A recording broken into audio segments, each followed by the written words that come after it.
March 13th, 2017 banned and restricted announcement. No changes to any format. It's been a long time since the act of not banning anything at all has been bigger news than actually banning something, but here we are.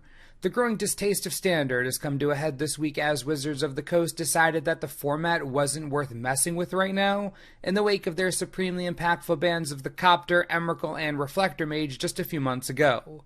The last year of Standard, combined with player angst and the format's uncertainty, has led us to where we are now. And that's what this video is about. How Wizards of the Coast has backed themselves into a corner in regards to Standard, and how we're currently in a position where we don't even know what the format needs to be healthy and vibrant again. However, before we get into all of this, you should all know about this sweet giveaway that the professor from Tolarian Community College and I are doing. By clicking the first link in the description and being subscribed to either the Mana Source or Tolarian Community College, or both for additional entries, you can win one of these beautiful Aaron Kane wooden deck boxes along with a booster box of Aether Revolt, shipped anywhere in the world for free. It's literally as easy as clicking the first link in the description. There's no reason not to. Okay, it's time to talk about the Standard format. Praise Heliod, we make it out of this in one piece. Quote directly from the ban announcement. R&D met earlier this month to review several formats, notably Standard and Vintage, and discuss competitive play balance. While several issues were raised and discussed, it was concluded that the best move for all formats was to leave things as they are while continuing to monitor and gather data over the coming weeks and months. So basically, Wizards of the Coast decided that the Standard format wasn't broken enough to intervene just yet. They want to give it more time. This decision was made on the back of Dynavolt Tower strategies finding some success in high-level play. Wizards believes that with the emergence of Dynavolt Tower decks, there's still hope that the format will shift and grow as we approach Pro Tour Amonkhet. Now, I want you to keep this optimism and lack of urgency in mind for the next section of the video because the numbers you're about to see are anything but optimistic. 2 months ago, when the ban structure changed and the Copter, Emrakul, and Reflector Mage were given the boot, this is what Standard looked like, directly from MTG Goldfish. Blue-White Flash, Marvel, Delirium, Mardu Vehicles, and Red-Black Aggro each made up more than 6% of the meta. And while Flash and Marvel were around 20% each, there were still 5 viable top-tier strategies that found success in the format. Flash ahead to right now, Mardu Vehicles, 36%. Saheeli Combo 24%, Black-Green Constrictor 7%.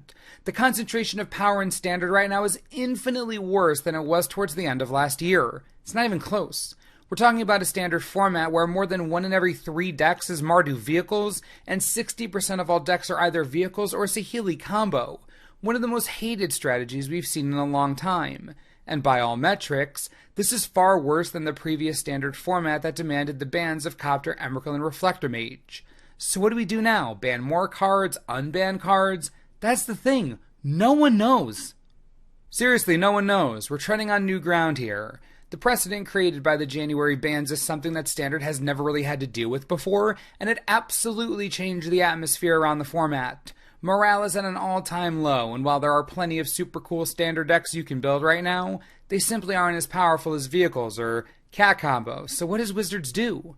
If they ban more cards, that's more consumer confidence straight out the window. Not only does it immediately devalue expensive cards to nothing, assuming they nerf Vehicles and ban the Cat, which would hit Saheeli's price like a truck, but it also reinforces the sense of distrust, that any card at any time could be banned. Now this has always been true, but it's different. The January bans change that. It's more realistic now. You have to ask these questions. Will my Standard cards get banned? If my deck performs too well, will it get destroyed? Will I lose my Standard investment, which is already way too expensive to begin with? So from this point of view, more bans would only foster more bitterness and distrust in the format. From the other side, we are in a format where Vehicles and Cat Combo rule the world. I get it, Dynavolt Tower is making a little name for itself and that's great, but come on. It's a 2.5 deck format and that's being generous.